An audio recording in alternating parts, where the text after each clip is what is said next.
Hello everyone, how's it going? This is the moment you have all been waiting for. These are the official patch notes for Wild Rift 4.2. This is such a huge patch with so many changes, so many new items. It's going to be an absolute blast to sit through this whole patch notes. This is 19 pages long, over 4,400 words. So I'm sure you all don't want to sit through me talking throughout the whole of it. So if you want to skip to a certain point during the patch notes, if you just want to skip the champion changes or new items, then I will leave timestamps in the description for you so you can skip to a certain point during the video. But before you go, I just want to announce that I will be doing a giveaway on this video as well. All you have to do is subscribe to the channel, like the video, and leave a comment down below. I'd love to know what your thoughts are on the new patch and what your favorite changes and who you're going to be trying out when patch 4.2 comes out tomorrow. I'm so excited for this patch, so I wanted to kind of integrate a giveaway into this patch to kind of celebrate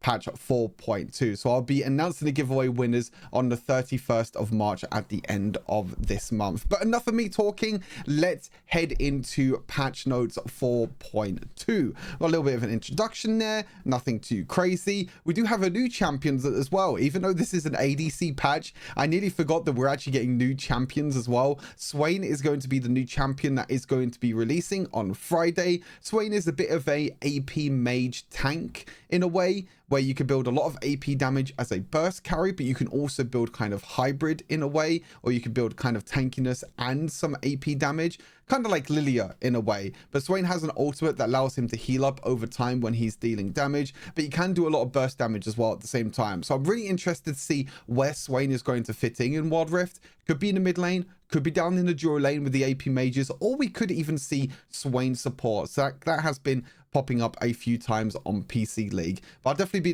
be trying him out, and I'll definitely be giving him a go when he comes out tomorrow, but not before I do all the ADC champions. You know I have to do that one first. So we've got a new dragon. This got already revealed during the patch preview, the Ice Dragon. So slaying the Ice Dragon will grant ability haste, and if the Ice Dragon is the first dragon to spawn and be defeated in the game, Elemental Rift will transform and spawn icy paths, which will grant movement speed. So it's kind of on the edge of terrain. You'll see like little icy paths. You'll be able to walk on them and gain that little bit of extra movement speed.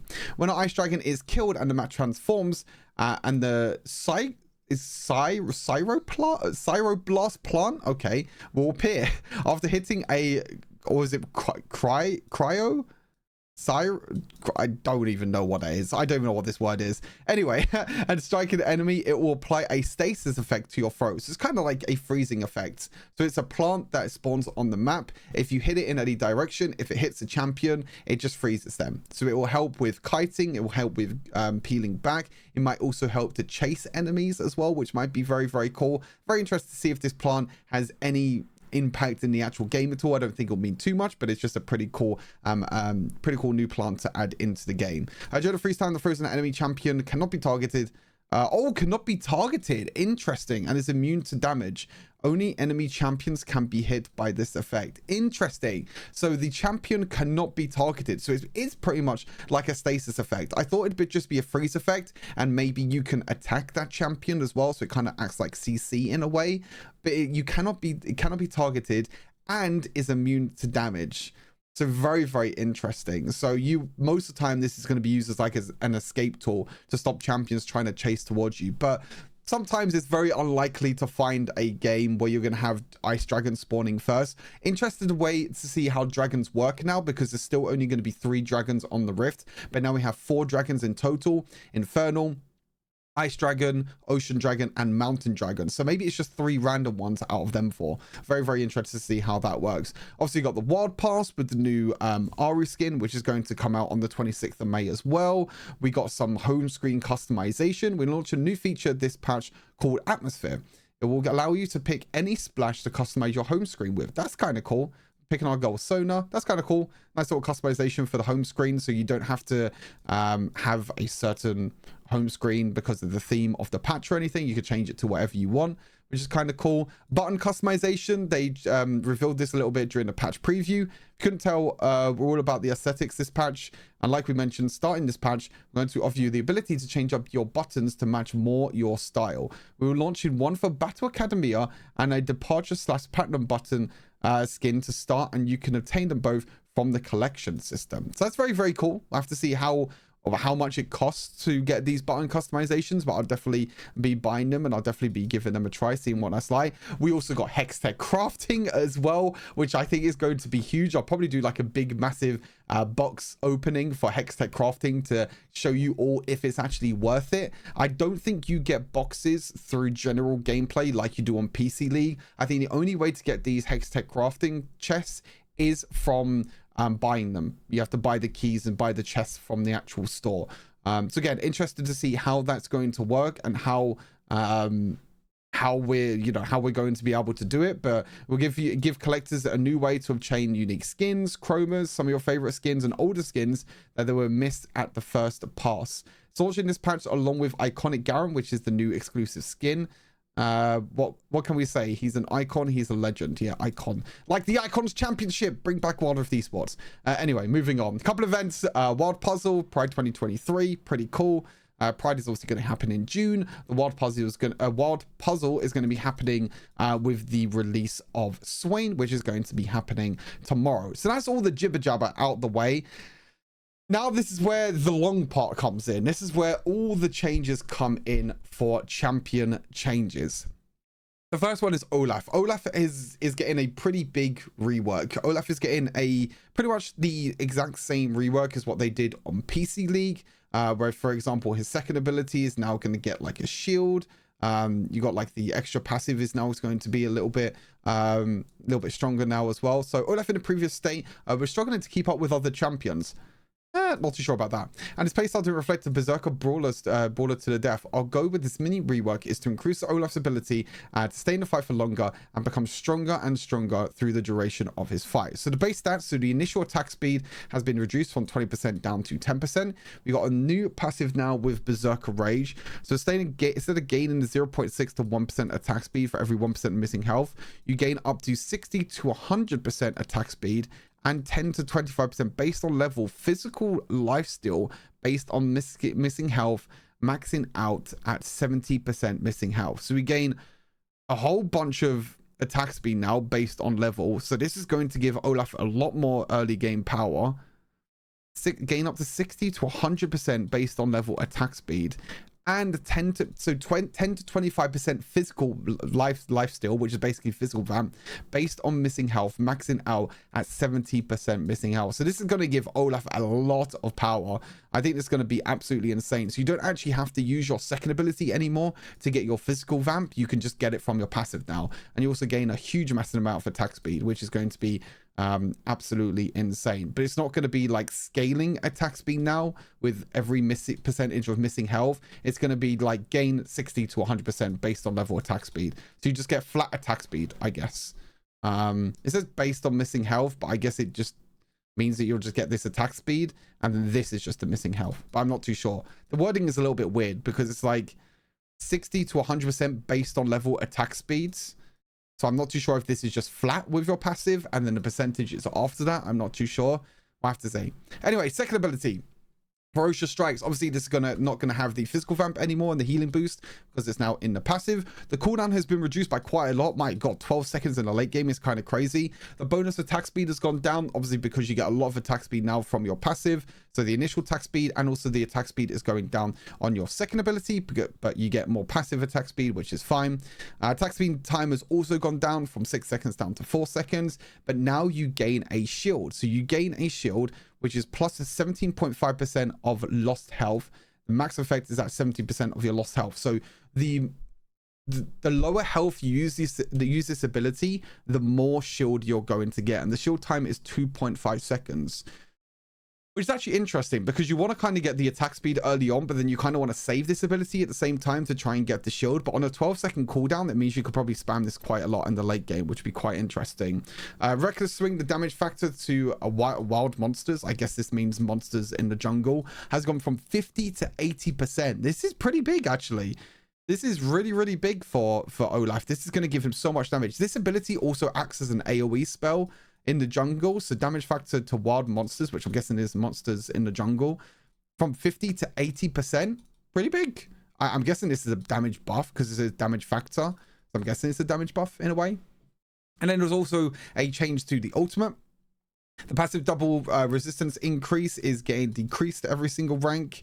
The active damage boost is also going down, so you can get a little bit of less base AD, but it still scales a bit with your attack damage. The duration is going down. However, now it has a new ability or new passive to it.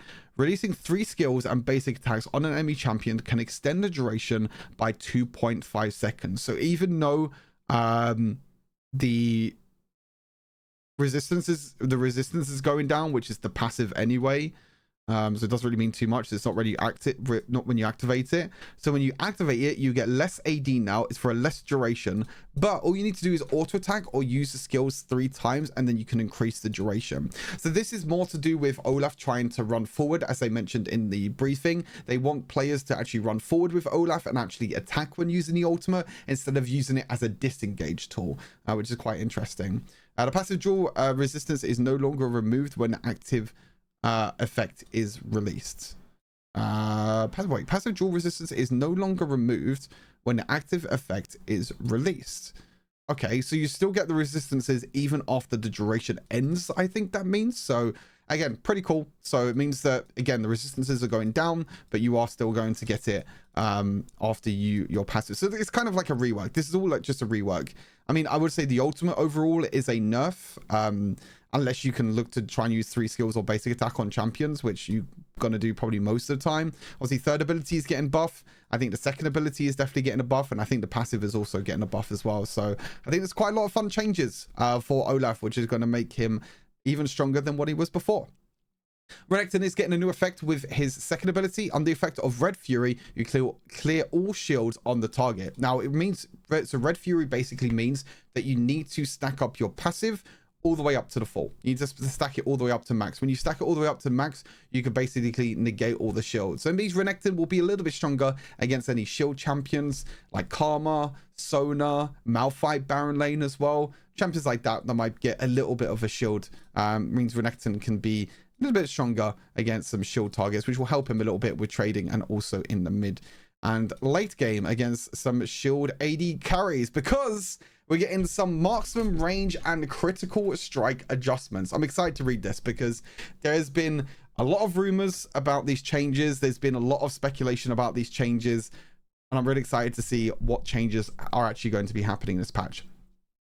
So since this patch is all about marksmen, we want to take a look at their survivability. We start to increase their attack range along with some marksman's base attack speed per level, and attack damage per level stats. Our goal with these changes is is to not only enhance the survivability, but also how much damage they are able to do during team fights, while also making sure the fights between marksmen are unchanged, since we also have some new items adjustments to old. We're also making some changes to the champions who value it as their main stat. So every single AD carry is changing this patch. So there will be a lot of content on a lot of different AD carries for this patch. Akshan's the first one. Akshan has not really got any changes. The thing is, Akshan is not really used as an AD carry anyway. Akshan is more of a mid lane champion, so he's not getting the extra range or the extra base attack speed or anything like that. He's getting actually a nerf to his heroic swing. The critical strike damage is going down to 125% of the damage, and the critical strike with Infinity Blade, which is Infinity Edge, is going down from 180% down to 155%. So with the new items, Akshan is probably going to be really, really strong, and crit Akshan is probably going to be a thing.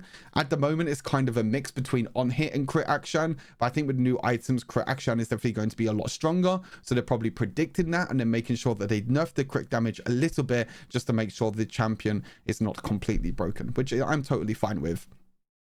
Right, this is where the cool changes come in. Ashe. So Ashe is getting to increase attack range by 25, increase base attack speed by 10%, which is pretty nice, and increase attack speed per level by an extra 1% every level. That means Ashe is going to get an extra 15% attack speed at level 15. So that's overall a 25% increased base attack speed on Ashe, and Ash gets extra attack range now, which is really, really nice. I'm curious to see if it's going to be an on-hit Ash build, maybe, with the likes of the new Nashus 2, Phantom Dancer, Immortal Shield Bow. I was going to say Imperial Mandate. Immortal Shield Bow. Maybe that might be a thing, or we still might see the support Ash where you go for Manamune and you go for Black Cleaver and items like that, because obviously Manamune did get a pretty nice buff as well. So pretty nice changes anyway for Ash. Like I said, the attack speed early game is pretty nuts. Like the base attack speed for all of these AD carries now are absolutely insane. Again, Caitlyn now has even more attack range, 675 attack range for Caitlyn, which is absolutely just ridiculous. Absolutely ridiculous how much range now Caitlyn has. Now, obviously, Caitlyn is not an Immortal Shield Bow user, so they still needed to increase the attack range maybe to help with that. Base attack speed also going up by 10%. Attack speed per level also going up by 1% at every single rank. And Caitlyn is getting an attack damage per level increase by 0.4 at every rank. So you're probably going to get an extra 12 AD at level 15, which doesn't really mean too much, but hey, 12 AD is 12 AD. We'll take it at the end of the day. But yeah, these are pretty nice for Caitlyn again. Her attack range going up is pretty insane. I've seen like screenshots of these attack ranges and it doesn't really look like that much. Like 25 doesn't, like, it seems like a lot, but it's actually not going to mean as much as what you think. You know, 25 is quite a big number, but the actual difference between the attack ranges is not actually that big. But again, you know, extra attack range is always nice for champions like Caitlyn. Yordle Snap Trap. So the second ability, optimize the smart casting effect. When using smart casting, it automatically casts spells to nearest enemy. Now, this is actually, I would say, a nerf to Caitlyn, because the problem with Caitlyn is that when you use your second ability, there's a little bit of a delay. There's a little bit of a delay when you want to use the ability.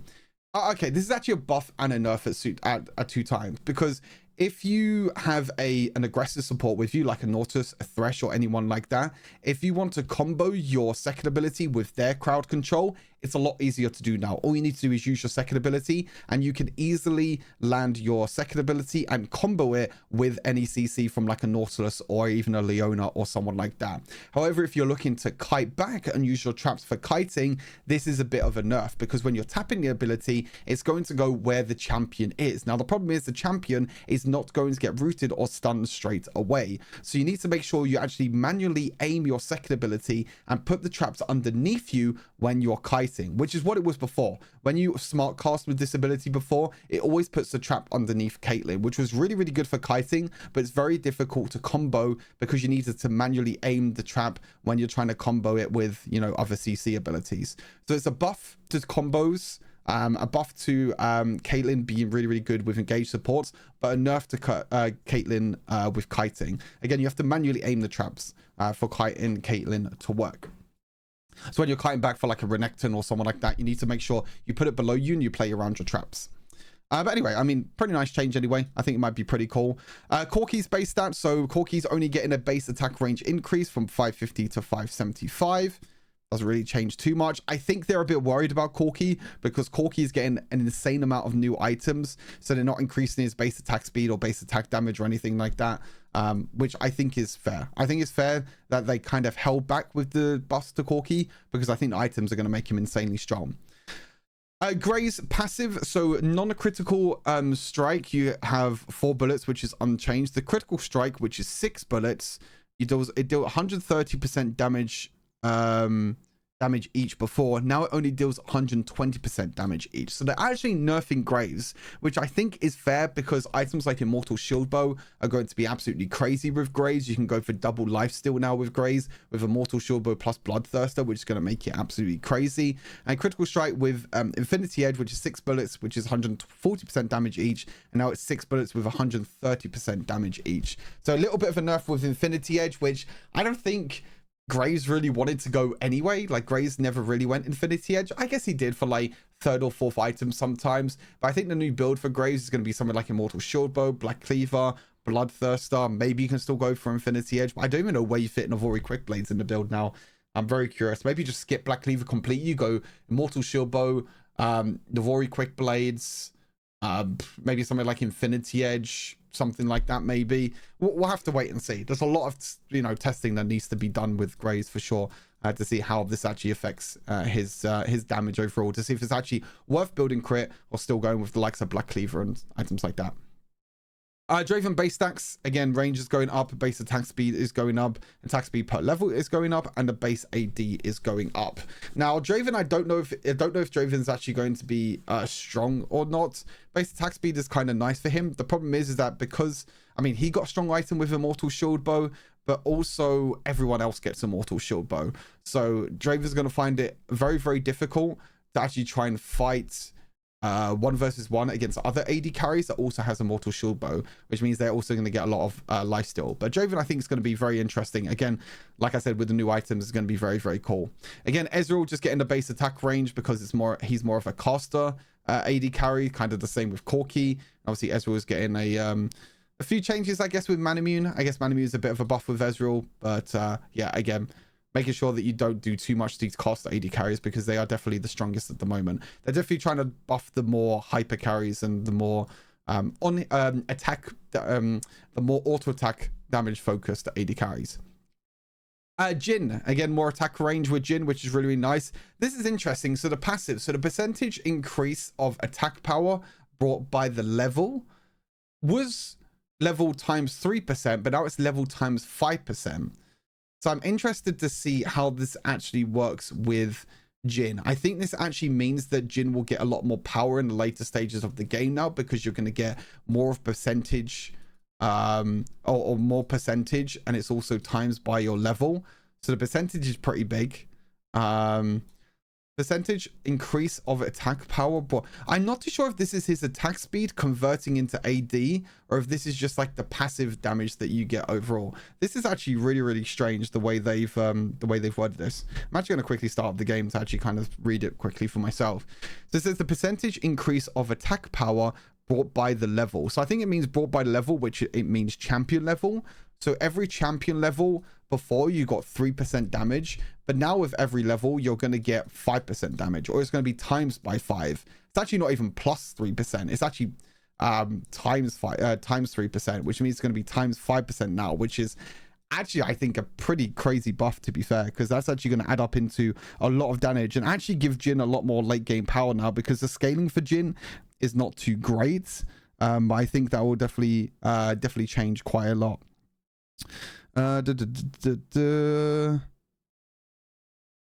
Okay, it doesn't have anything here at all with the extra stuff. Okay, this has no description at all or anything, so I'm actually not too sure. In the game itself, it doesn't even have a description which is even close to this. So I'm not too sure if this is a mistake or anything. But yeah, I mean, that's that, I guess. But also with the attack range being increased, the dancing grenade also got increased in range, which is actually really, really nice. I kind of like this change to the dancing grenade being increased. I'm just going to check it one more time with the abilities to see if I can find anything. But no, I can't see anything here at all with the extra level or anything like that. Which is a bit strange, but yeah, we'll have to see how that passive does anyway. I don't think it's to do with attack speed. I think it's just like your level times by 3%, but now it's your level times 5%, which is a pretty big buff. The third ability of Jhin is the exact same now as the second ability of Caitlyn. It's now going to auto cast and smart cast to an enemy champion, which I think is actually a buff to Jhin, because you always want to try and land your third ability anyway, and the slows are going to help him out a lot. You don't really use your traps that much to actually zone with Jhin, to be honest with you, or use it as like a zoning tool when kiting. You normally want to use it to try and land on the champion straight away. So I think this is actually a buff. Jinx, base attack range, really, really nice. Base attack speed per level also going up by 1%. I mean, I think hyper carries like Jinx and also Tristana are going to be absolutely insane. Switcheroo bonus attack range is also gone. Oh, it's gone up during the early levels, but it's going down during the late game. Okay, so this is Switcheroo, which is probably going to be with the rockets. So the rockets normally give you extra attack range, which they're buffing a little bit in the early game, but they're nerfing a little bit in the late game. which I think is totally fine because you get so much attack speed now with Jinx, which is crazy. And again, the same thing with Flame Chompers is the same with Jin's third ability. Optimize the smart casting effect. When you use the smart cast, it will automatically cast spells to the nearest enemy. Again, I don't know if I like this or not. Again, it's good when you're trying to combo with CC champions, but when you're trying to kite, you always have to manually aim the ability now to use the traps underneath you and use it as like a kiting tool. Now, Kai'Sa, this is probably the biggest AD carry change, I think, in this patch. Again, attack range, base attack speed per level, and also attack damage per level, which is going up by 0.5, not 0.4, which is actually a bit more of a buff to Kai'Sa, which is quite interesting. But this change is the biggest change, I think, in this entire patch, which I definitely will be doing a video on as soon as possible. The skill evolution mechanism has completely changed. There is no skill evolution anymore with you need to buy a certain amount of AD to get your first ability upgraded, or a certain number of AP to get your second ability upgraded, or a certain number of attack speed to get your third ability upgrade. Now, skills can be evolved by purchasing advanced equipment. Now, advanced equipment is tier 3 items. Immortal Shield Bow, Phantom Dancer, Storm Razor, items like that, Guardian Angel, Manamune, basically items like that. So skill upgrade requirements, XX attribute, again, this is no longer a thing. Skill upgrades need to buy a piece of advanced equipment except auxiliary equipment and shoes. I don't know what the hell that means. I'm guessing this means like boots upgrades, I guess. I guess this can only mean boots upgrades. I'm not too sure. So after purchasing a tier 3 item, you can choose one of the 3 skills to upgrade, except for her ultimate. Now, this is going to nerf Kai'Sa a little bit in the early game because you can't rush the double BF sword before, which was very, very cheap. You only needed 3,000 gold to go for the double BF sword, and you always get your first ability upgraded before the first dragon. Now, you're going to be a little bit delayed with your first ability upgrade, but it's a huge spike to Kai'Sa during the mid and the late game. It means we don't have to worry about components or sitting on components. We can just build 3 completed items, and we have all 3 of our abilities upgraded, which is a huge, huge boost for Kai'Sa. Again, our early game is going to be a little bit weaker, but that's totally fine because her mid and her late game, she is going to be unkillable and unstoppable. I'm really, really excited to try out these changes. I think they're going to be absolutely great. Lucian, again, base attack range, base attack speed per level, and also a little bit of attack damage per level, which again is not really too much for Lucian, but I think that makes sense because Lucian is already quite strong in the early game. I think this is actually going to be insane for Lucian. I think you getting more base attack speed and also attack speed per level means that you maybe don't even need to build attack speed. I mean, you kind of do anyway with Slurry Charge Blade because it's a core item. So very interested to see how this changes things up. Again, the same with Misfortune, attack range, base attack speed per level, and also attack damage per level.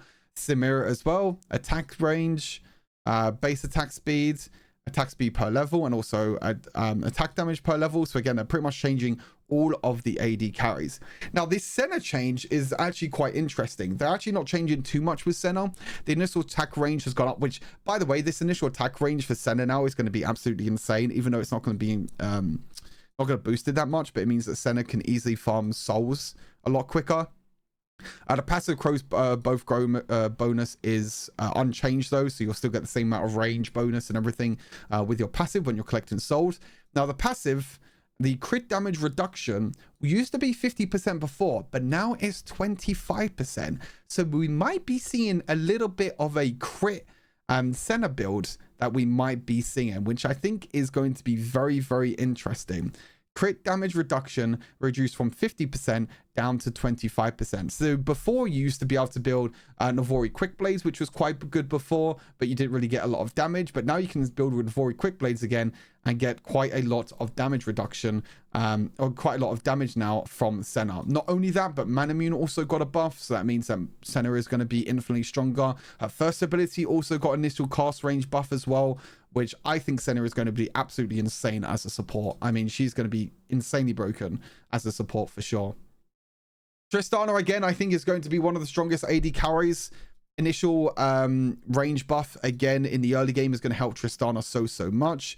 The passive growth is unchanged. Base attack speed in early game, attack speed per level, and also attack damage per level. Wait, Tristana gets 5 attack damage per level. Is that the highest of any AD carry? I think it actually is. 5 attack damage per level is absolutely nuts, by the way. That's actually crazy. Yeah, it's actually the highest of any other AD carry. Wow, that's crazy. 5 attack damage per level now for Tristana, which is huge. But not only does her attack range, initial attack range get increased, but that also means the third ability cast range gets increased, and also the ultimate range gets increased, which obviously this is all buffed by your passive and gets increased even more with your passive. So late game Tristana is going to be attacking at ridiculous amount of range and is going to make, as I mentioned, Tristana insanely strong. Tryndamere, wow, interesting, they're changing Tryndamere as well. Tryndamere base attack speed is going up, and also his attack speed per level is going up. Okay, interesting. Very, very interesting that they're changing Tryndamere. So I have to see how that one goes. Twitch base stats, attack range going up is really nice for Twitch. Base attack speed is quite nice. Attack speeds per level, AD per level is nice, but the ultimate, the attack range has been reduced, so you don't get as much attack range anymore with your spray and pray, but your your overall base attack range has gone up. So they basically increase this by 25 and reduce this by 25, so you're getting the same range with your ultimate, but you're not going to get as much of an increased range because you get more attack range initially. Total attack range does not affect after releasing this ability. Yeah, exactly. Varus, attack range, attack speed per level, attack damage per level, no modification. This is going to help out on hit Varus quite a bit, but I think AD Varus is just going to be way too strong. Actually, this kind of buffs AD Varus as well at the same time, because you get attack speed per level, which AD Varus kind of struggled with before, and also extra attack range. So I actually think this is going to be actually insane for Varus. Even with AD and AP Varus, I think it's going to be very, very strong. Vayne, again, attack range gets increased. The cast range of Condemn also gets increased. However, the ability no longer deals bonus wall damage with Infinity Edge. I don't think you ever really built Infinity Edge anyway with Caitlyn, with Vayne, so I don't think this means too much at all. I don't think this means anything at all with Condemn. This change doesn't mean anything because you never build Infinity Edge anyway, but again, the cast range of Condemn going up is pretty big with the attack range. Xayah, attack range going up, base attack speed going up, attack speed per level going up, and attack damage per level going up. The base attack speed and the attack speed per level is really, really nice for Xayah. Means she can get her feathers out more often, and it's quite nice. Yasuo, again, base attack speed. Wow, base attack speed going up for Yasuo and Yone, and the attack speed per level going up. This is insane for Yasuo and Yone. If you don't know, the more attack speed you get, the lower your cooldown gets on your first ability, which is actually pretty insane for Yasuo and Yone. So this change might change things up for Yasuo and Yone. It actually means that you can probably go Immortal Shieldbow first item for these two champions now. I don't think you need to go Blade Rune King, Slurry Charge Blade. You just go Immortal Shieldbow, Slurry Charge Blade. And that means you get 100% crit chance with 2 items, and I think it's going to be insanely strong. Zeri base attack range is now 700. Base attack range, obviously, Zeri has a bit more extra attack range because her auto attacks are skill shots. Attack speed per level going up, base attack speed going up, and also attack damage per level going up. Awesome. I think overall these changes are going to be absolutely insane for AD carries. Interesting, in these patch notes they didn't mention anything about the crit damage changing at all, even though that was a leak in PBE. So I'm interested to see if that crit damage nerf did come to life. If it didn't, then it's going to be pretty insane, but I think it probably did with all of this being changed.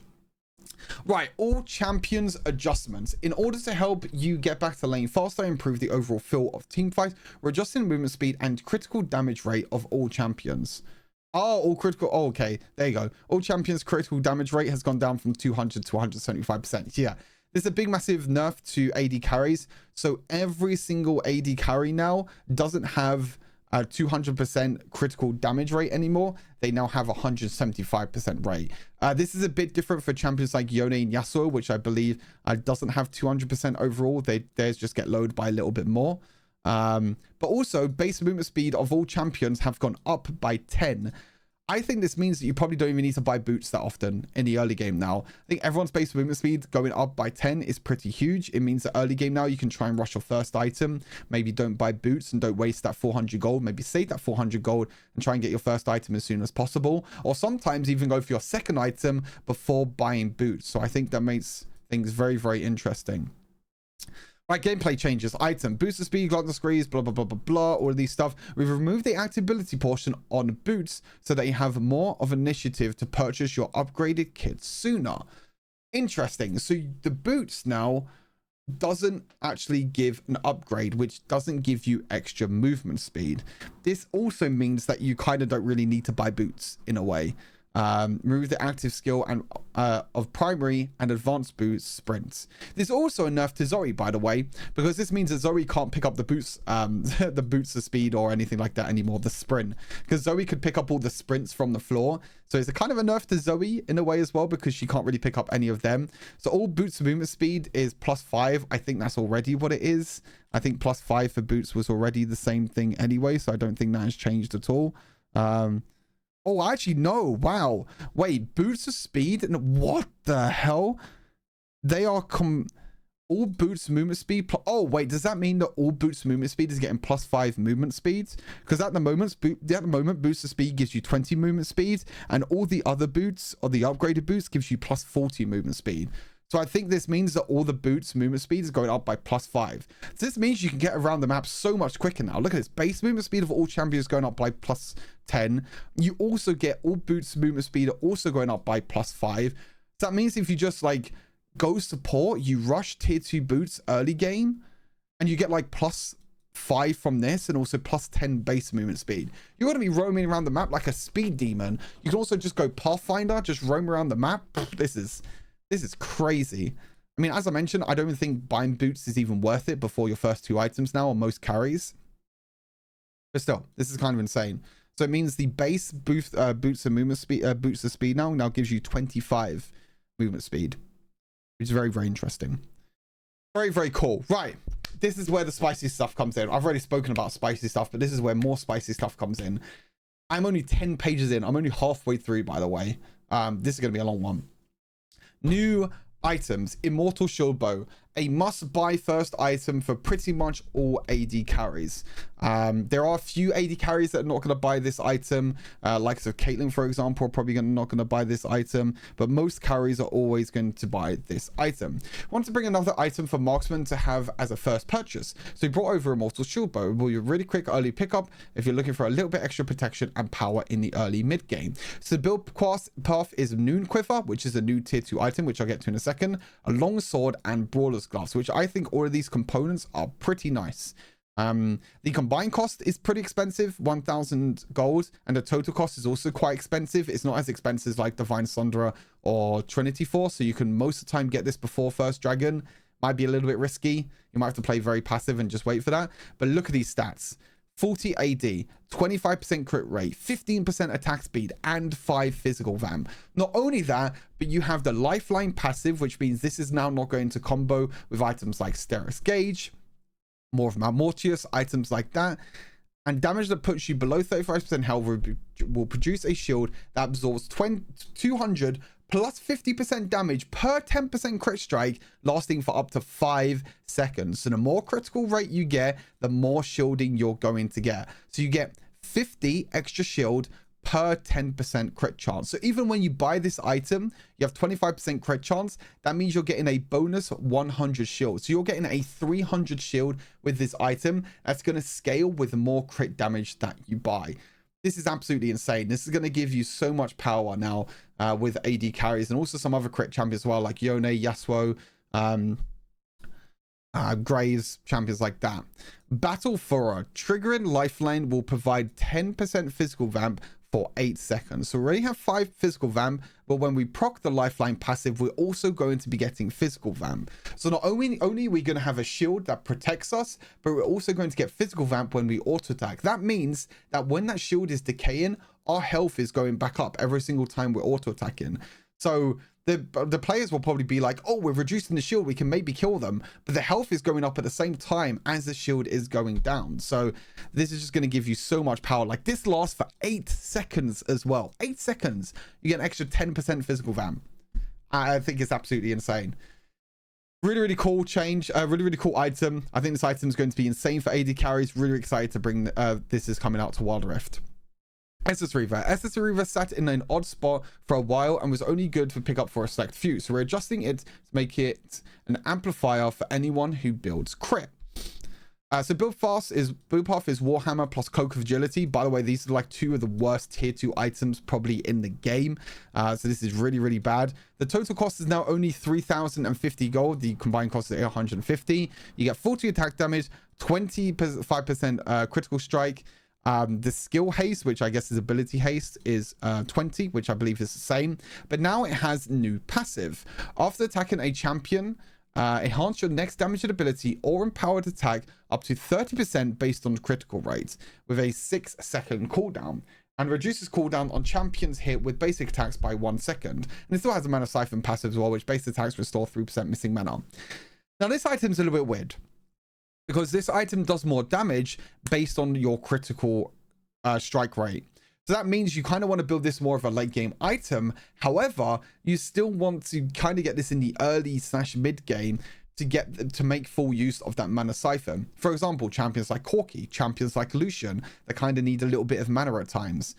This is a little bit weird because this mixes kind of a late game item with an early game item with the passives.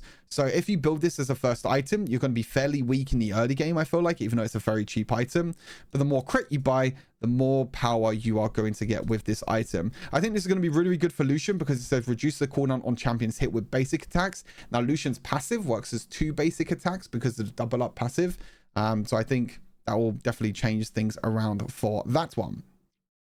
Infinity Edge, the Infinity passive, so with everyone's crit going down from 200 to 175%, Infinity Edge also needed to be changed. So instead of increasing from 200 to 230%, critical damage now increased from 175% to 205%. So you're not going to be getting an insane 230% crit damage anymore. You're going to be getting 205% crit damage, which I think is still okay. I still think 205% is a pretty good crit number. As I said, with all the champions getting base attack speed per level, attack range, I think with everyone getting these buffs, I think it's fine that they're nerfing crit damage overall. It definitely, you know, spices up the builds a little bit as well with some of the AD carries. So we have to see. So since critical damage rate of all champions has been adjusted, we're also adjusting Infinity Edge accordingly. So yeah. Mirror Mana. We reckon Mirror Mana, so now we can expand its user base to all attack damage champions who cast abilities. Yes, Manamune now works on abilities. Jace, Varus, Corki. There are so many strong champions now that are going to be with Manamune.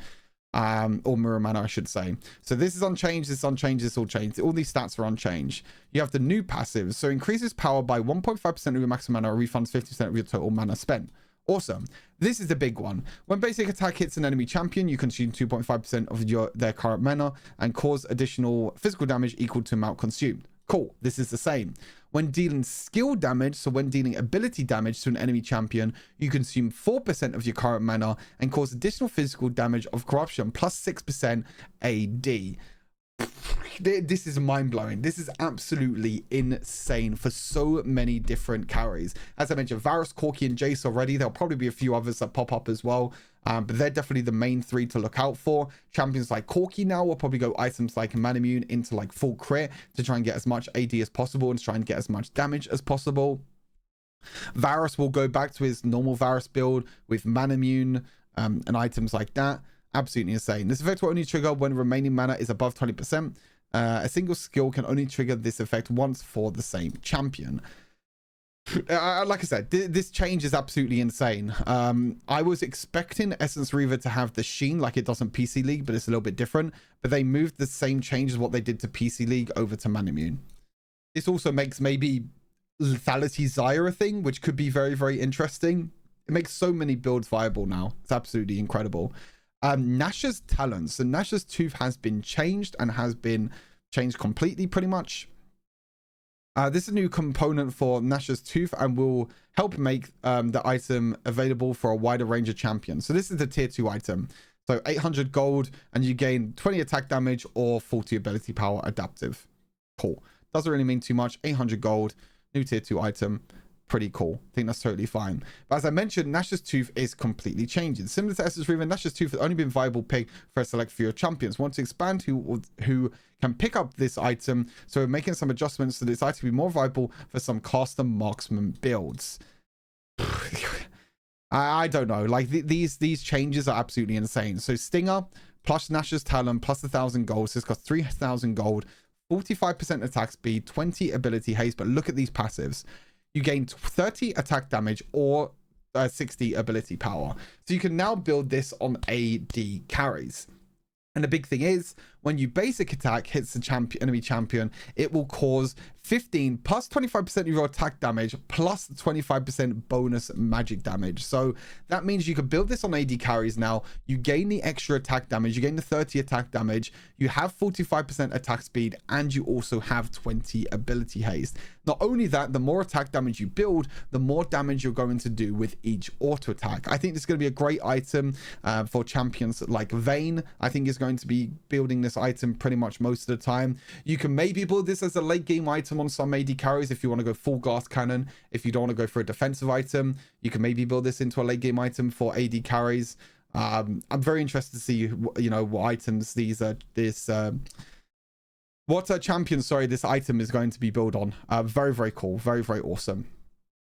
Noon Quiver. Notice that on Marksman builds can be awkward spot where they are waiting for gold for the next big purchase or aren't sure what to get before that purchase. We hope Noon Quiver is able to fill in the gap and smoothen out Marksman builds. So Noon Quiver, again, new tier 2 item, which builds into, you saw earlier, Immortal Shield Bow, which is quite nice.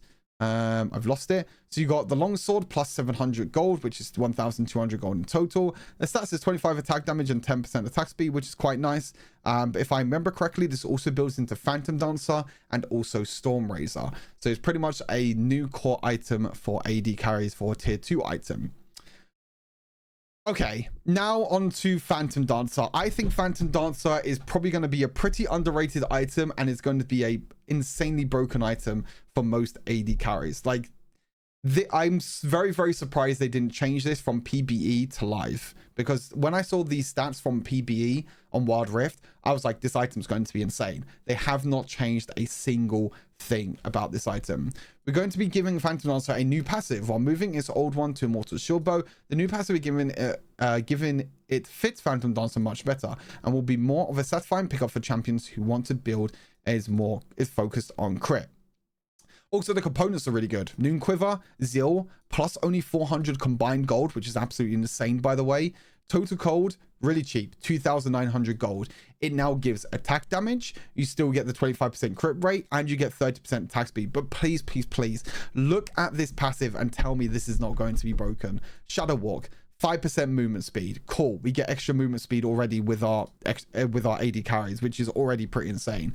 But look at this. You gain 7% extra movement speed when you basic attack for 3 seconds. Basic attack anything. You can basic attack anything with Phantom Dancer and get free 7% extra movement speed. But not only that, after attacking 4 times, you get an additional 30% attack speed for 3 seconds.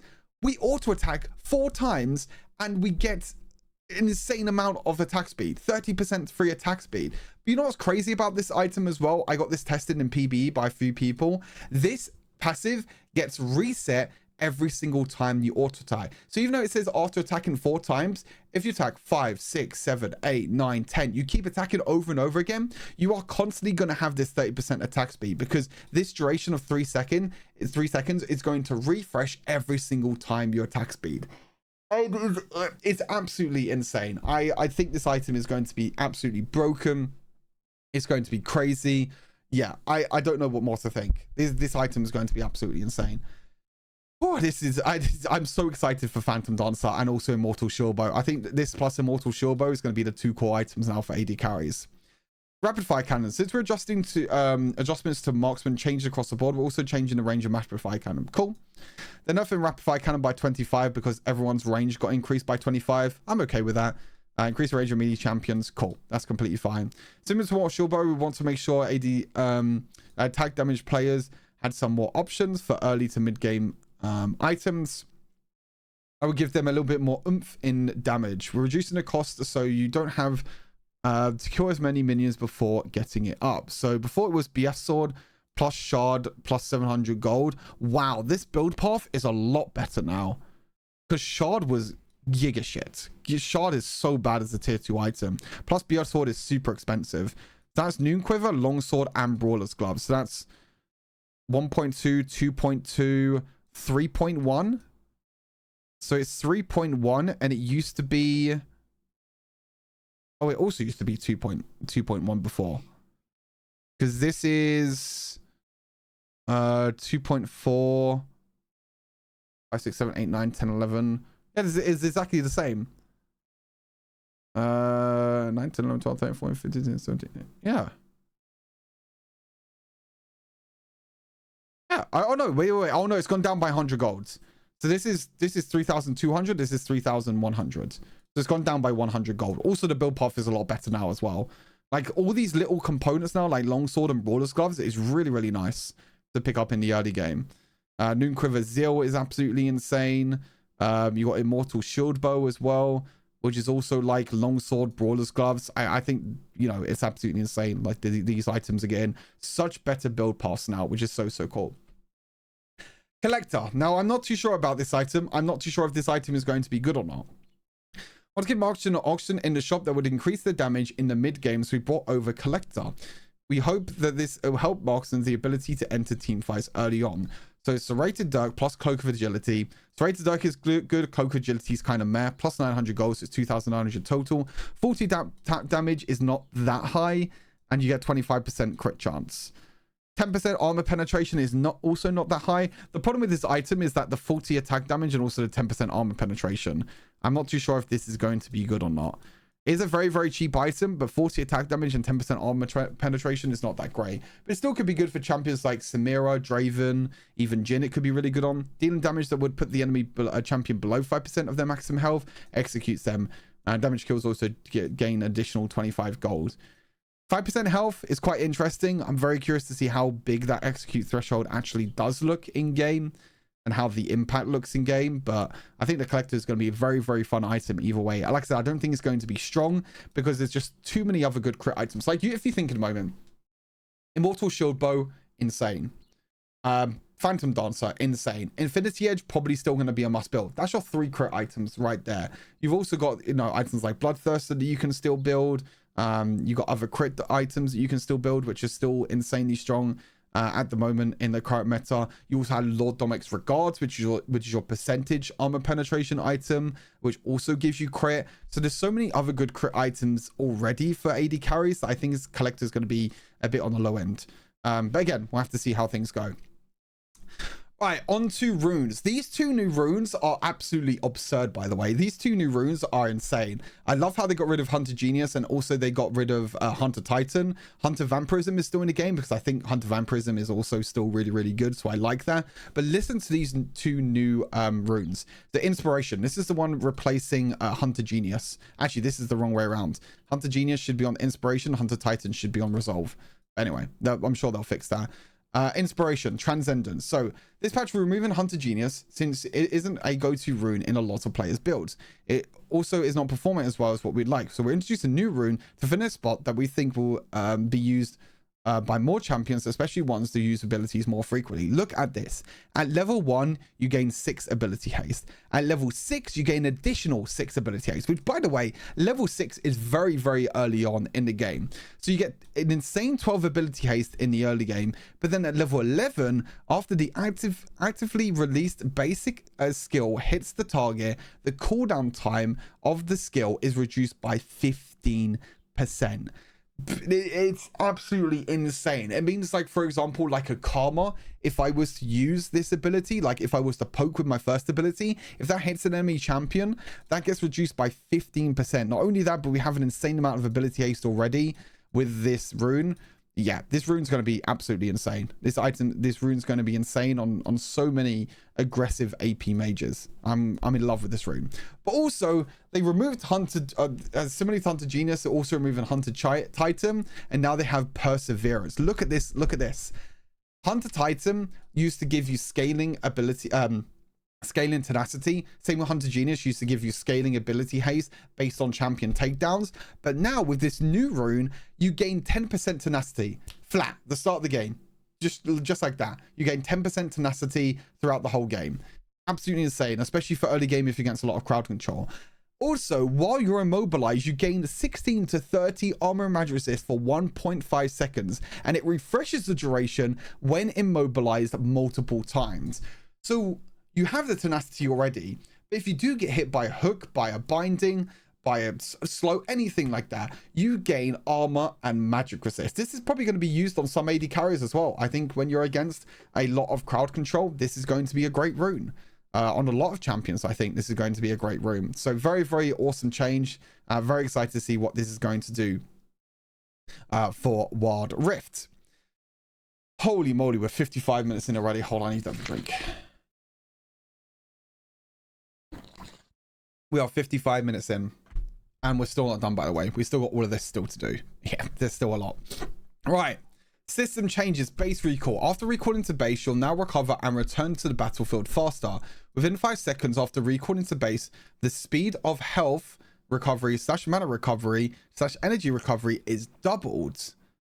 Walking back to base will not grant this effect. Oh, okay. So this means that we'll be able to get onto the map a lot quicker. So within the first 5 seconds after recalling to base, we get an insane amount of health, mana, and energy recovery, which will allow us to walk out of base a lot quicker. This is really, really good. This means we get to lane quicker. But this also means that you can't really punish someone dying as much. I feel like if you get an advantage in laning phase and they're just going to respawn and they're just going to actually, no, the respawn doesn't really matter. I guess this means that you can go back to base when you are low on health and you won't get punished as much to go back into the laning phase. So it means that players can make a decision now, because before it was really, really bad to go back to base and try and go back to lane, because normally you use like half a wave. But now with the base movement speed getting increased and also this change, where's the base movement speed? Yeah, base movement speed being increased, and also the boots giving you extra movement speed. Plus now you get extra regen on health, mana, and energy. I think it might be worth now to actually go back when you're low on health, just to make sure that you're on full health. So pretty nice, pretty nice. All right, Baron Nashor. Once the laning phase ends, there is usually a lull in the game where you don't have an objective to take down. So we're making some adjustments to Baron and other systems so that the pace of the games feel more frantic and progressing into the mid and the late game. So they're actually nerfing Baron Nashor in the early game, or pretty much when it spawns. Look how much less health Baron has now. 9,000 health is not a lot. That is not a lot. So when Baron Nashor spawns now, players will have the opportunity to potentially rush Baron Nashor as soon as it spawns, which I think is going to be very interesting. The health per level goes up though, which means Baron Nashor will scale more into you know, the later stages of the game. The base attack damage has also been decreased. That means that you're not going to take as much damage from Baron Nashor anymore, again in the early stages of the game. But attack per level is also going to go up. The spawn time is now 12 minutes into the game. Wow, that's really early on in the game. 12 minutes into the game now for Baron Nashor. That's very, very early on. Hand of Baron, so the Baron buff duration has been decreased. This is probably the craziest change, I think, for Baron though. So the Hand of Baron no longer disappears for champions after they've been killed, but will no longer strengthen nearby minions upon respawn. So when this change got kind of leaked in a way from PBE, I was kind of worried about this change. I was like, wow, you could just take Baron, die, and you're still going to have the buff, which you can use for the minions as well. But now that the Baron buff is only going to be on yourself, so to give you bonus stats, I mean, it's still pretty strong, don't get me wrong. Obviously, the duration has gone down, so it kind of makes up for that. But now the Baron buff not giving strength to nearby minions when you die is a pretty big one. I didn't realize this was going to be a thing when PBE was announced, because basically the PBE was like, cool, after you die, you still have Baron Nashor. But this was not revealed. So this is something new.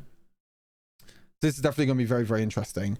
But again, Baron Nashor, very, very weak now in the early stages. Maybe you can look to try and rush Baron early on with the 9,000 health. We'll have to wait and see how that works out.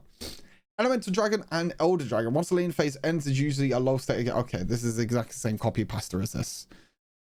Adjustments to Elder Dragon, some systems are cool. It's exactly the same. Okay, Elemental Drake respawn intervals. So now the respawn intervals for dragons are now going to be 4.5 minutes instead of 5 minutes.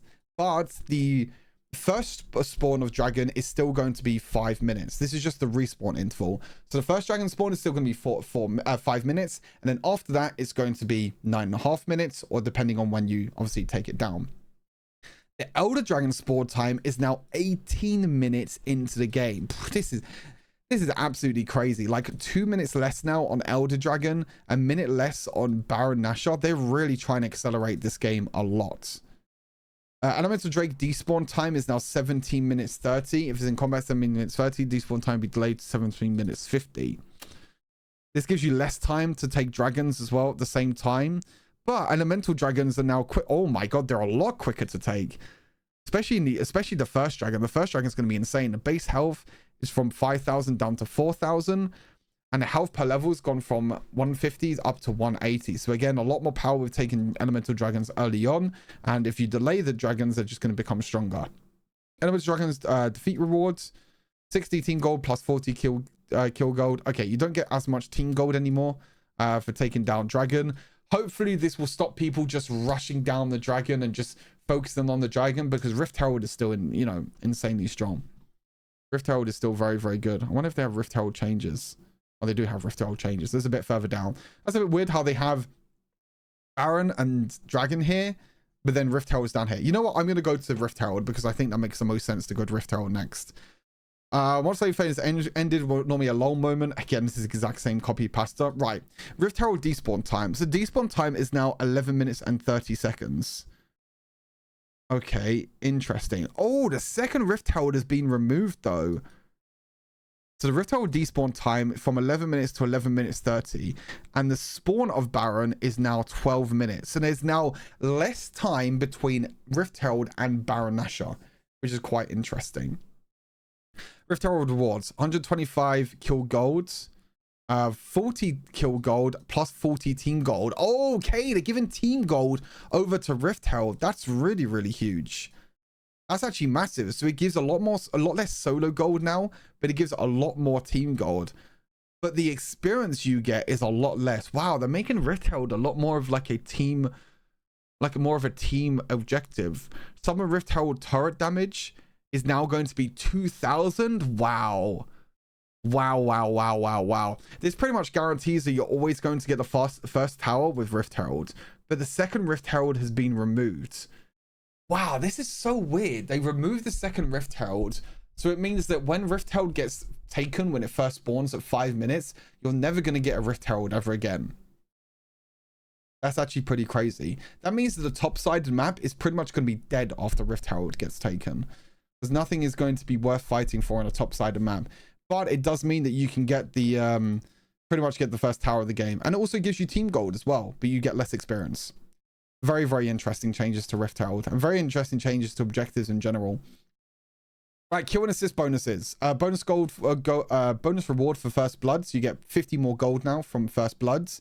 First to defeat kill streak, 2 kill streak, 3 kill streak. What the hell is all of this?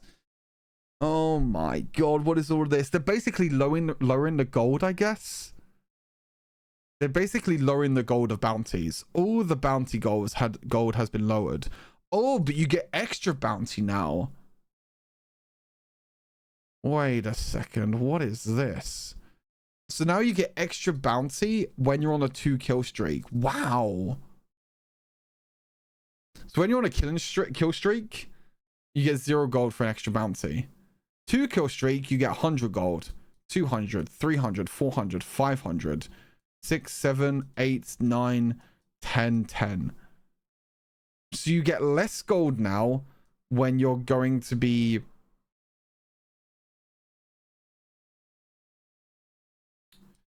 These are really, really weird. So you get more gold now for killing someone that's on a kill streak.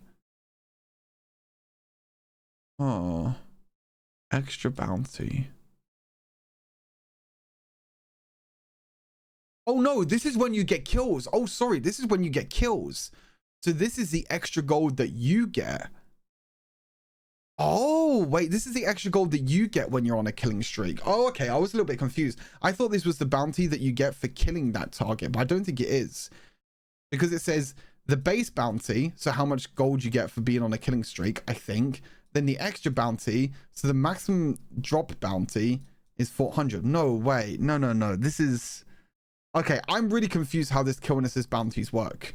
Because bounties are normally what an enemy champion has when they're on a killing streak, on how much gold you get for shutting them down. I think that's what this is. I'm not too sure. I don't think this is at a gold that you... No, this can't be. There's no way at 5 consecutive kills you get an extra like 700 gold. This is the bounty of if someone has 5 consecutive kills, if you kill that champion, then you're going to get like 700 gold. I'm guessing that's what it is. Well, like a maximum of 700 extra gold. I think that's what it is. So when champions are on a 2 on a 3 kill streak now, you get more gold for shutting them down. So kind of like a little bit of a comeback mechanic, I guess, in a way, with bounties, kills, and assist bounties. Again, I'm not really too sure exactly how this works. All these numbers are very, very confusing, to be fair. Minion range and aggro adjustments. Ranged minion attack range. What in the bloody hell is happening here? Holy moly. Ranged minion attack range is now absolutely insane. This is going up, but the cannon attack range is going down. So that means it's going to be really, really difficult for you to actually trade during the laning phase when you have ranged minions attacking you, because they have an insane amount of range. But when there's a cannon minion, it means that they're not going to be attacking for that much longer. Baronhart's cannon minions attack range is still 700. Okay. Minion aggro time reduced. Oh, they reduced the minion aggro time though. Wow. So this means that in laning phase, you can actually go for more aggressive trades when in the laning phase. Obviously, you're probably going to get hit most of the time now by the ranged minions. But the minion aggro time has been reduced from 2 seconds down to 1 second. Wow, this is actually pretty big, actually. It's actually really, really big. It means you can make more aggressive plays in the early game, even when you're against, you know, a bunch of minions and everything. Really, really cool. Nexus shield. In order to prevent backdoors or sudden death scenarios from ending the game, we've added a shield to protect the Nexus so that you can join team fights with a peace of mind. Within 80 minutes of the game, or the first inhibitor is destroyed, the Nexus will get a shield. Nexus shield lasts for 20 seconds, and the shield amount is 100% of the Nexus health. Okay. There must be another change with... Okay, there's more changes. This is so weird, the order. Like, they have Nexus shield here, but then they have Nexus changes here. Okay, I'm going to do this. Okay, so cool. So, Nexus, you gain a shield within 18 minutes. Okay, but that also means probably Nexus is getting nerfed, I guess. So, turret and Nexus adjustments. So, inner defensive towers have less health now, less armor, and less magic resists. But the initial attack is going to deal more damage, and also tanks have more armor penetration. So that means you can't build like a bunch of armor now, and these armor tank champions can't tank a bunch of damage and tower dive a lot. But the inner towers have less health, and also they have less armor and less magic resist, because this is going to mean split push isn't going to be a meaner thing. So the inner tower is the second tower. So you have the outer tower, which is the first tower, inner tower is the second tower, and the high ground tower is the one in the base. This is going to mean split pushing is definitely going to be a lot more viable.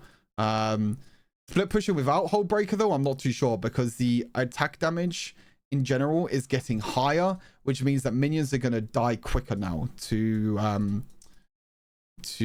towers. But it does mean that you can take the towers a lot quicker, which is quite interesting. A high ground defense has also been lowered. The attack damage has also been increased, and the armor penetration has also been increased. Again, killing minions quicker. This means it's going to kill minions quicker, and also it's going to prevent tower diving as well. So Nexus is now only 3,500 health. So you gain an extra shield, which is 100% of the Nexus shield. Wait, so it's what? So you gain like a 3,500 Nexus shield within 18 minutes after first inhibitor is destroyed. Okay, so it's pretty much impossible now for you to end the game when the first inhibitor gets destroyed, because the Nexus is going to have like 7,000 fucking health. Like, how are you ever going to kill that? Probably not. The attacks of Nexus is going up, and is actually going up at every 30 seconds now. Holy moly. And the attacks are also going to be more armor penetration. Wow, this is going to make for a lot more tactical plays, I think, because At the moment, Nexus already does a lot of damage to minions, and sometimes when you only have a few minions, you need to make sure that you tank the Nexus yourself to make sure that the minions don't die, because obviously if the minion dies, that means that Nexus is going to get the backdoor bonus and get the extra armor and magic resist. So it means that you have to tank the Nexus yourself, but it also means that you're not going to get you're not going to be able to tank as much damage. That's very, very interesting. So they're giving Nexus a bit more of a backdoor bonus with the shielding, but also nerfing it a little bit with health. Also making it easier to take down towers. Very, very interesting. Right. Pacing adjustments. This is the last change, I think. I don't think there's anything else after this. There's just a few skins, which is totally fine. Right, last thing is pacing adjustments. So in addition to our previous pacing adjustments, we're also changing up some respawns so that you can have some extra time dueling your opponents in lane. Play duration has gone from 7 minutes to 7.5 minutes. So now we have more time for plates to be taken, which is going to give champions a lot of gold in the early game, which is going to be pretty big. So if you win the lane, then you're going to get more platings now because it's 7.5 minutes. The smite passive, the minion penalty smite duration has also gone up to 7.5 minutes. Interesting. Spawn time of evolved blue buff and red buff is also 7.5 minutes. Wow. Oh, but they're reducing the minion spawn time interval. Wow, we're actually going to get more gold now from minions, because this is going to add up over time. So from minutes 4 to 10, so from 4 to 10 minutes, we're going to have minions every 25 seconds instead of every 30 seconds. I wonder what it actually means. 435, 530, 435, 536, 637, 738, 839, 930, 10. So we get 12 minions at the moment. That's all going to be reduced by 5 seconds. 5, 10, 15, 20, 25, 24, 25. Wow, that's like a minute. Wow. We get like an extra 3 minion waves? 25? No. 25. No, sorry, an extra 2 minions. We get an extra 2 minion waves now, which is like an extra, what, like 200 gold maybe? Something like that. 150, 200 gold between minutes 4 and 10. That's pretty big, actually. That's actually pretty big. But it also means that going for minions and going for lane priority instead of objectives could also be a pretty big thing. Because obviously, like 5 minutes is when the first objective spawn. So during the time that the first objective spawns, we're also going to be having more minions. Interesting. Interesting. Respawn time adjustments. Game time within 3 minutes. 0 to 12 seconds. Wow, they're increasing the respawn times. Wow, they're increasing the respawn times, but decreasing it ever so slightly during the late game, especially over 17 minutes. Wow, look at this early game though. 4 to 15 seconds now, 15 to 20 seconds, 20 to 24 seconds. I mean, it kind of makes up for the extra movement speed you get now, like the base movement speed you get, which is like all the way up here now.